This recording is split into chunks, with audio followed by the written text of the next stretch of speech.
to the latest in our series looking at the region's coastline and the attractions on it. The Fylde Coast has a rich history with the famous World War II Spitfire aircraft.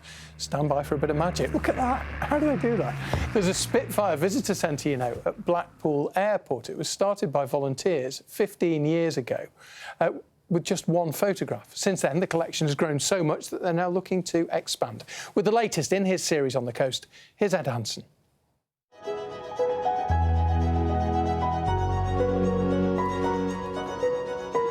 Hangar 42 at Blackpool Airport, a room full of stories and history. And this is the photo that started this collection.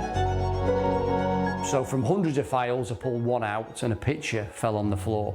And it was a picture of the Spitfire with Lytham St Anne's written on the side, and that's really what started this whole story.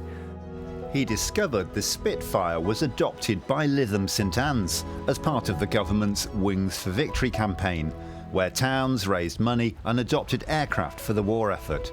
And most importantly, John learnt who the pilot was, Alan Lever Ridings. He was a young man from Oldham who ended up flying the town's Spitfire and was sadly shot down on the 23rd of June 1942 and was killed.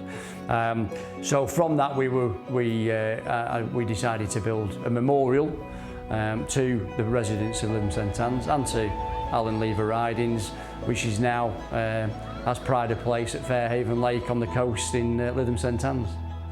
Spurred on, the museum was born. This replica Spitfire is one of two that went to Normandy, where it was displayed on the beach as part of the D-Day commemorations. So when people are visiting here, we give them the opportunity to sit in the Mark 9 Spitfire and get a real feel and sense of how much of a state-of-the-art fighter this was when it actually came out in 1939 operationally. The collection boasts planes and vehicles from the Second World War period. Right, OK, Maurice, let's go and take it for final fitments. OK. In one of the workshops, Raymond and his new apprentice, Maurice, are busy renovating a rare wooden plane, identical to the one flown by the iconic aviatrix, Amy Johnson. Yeah, we're good. Yeah, that's fine. Yeah, pre-retirement, I always had this idea that I was going to work on some derelict aeroplane or something like that as a restoration project. And so it's been brilliant, I'd say.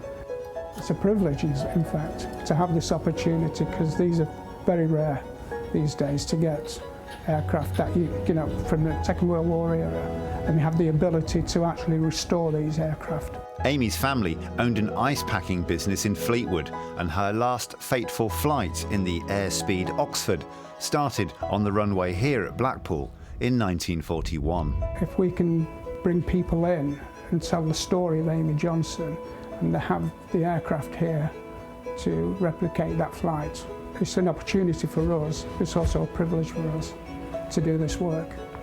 With Amy's plane taking shape, the museum has outgrown its current space, and fundraising is underway for a new hangar here. That will allow opening hours to be extended. These buildings cannot be heated. They're not designed to be heated.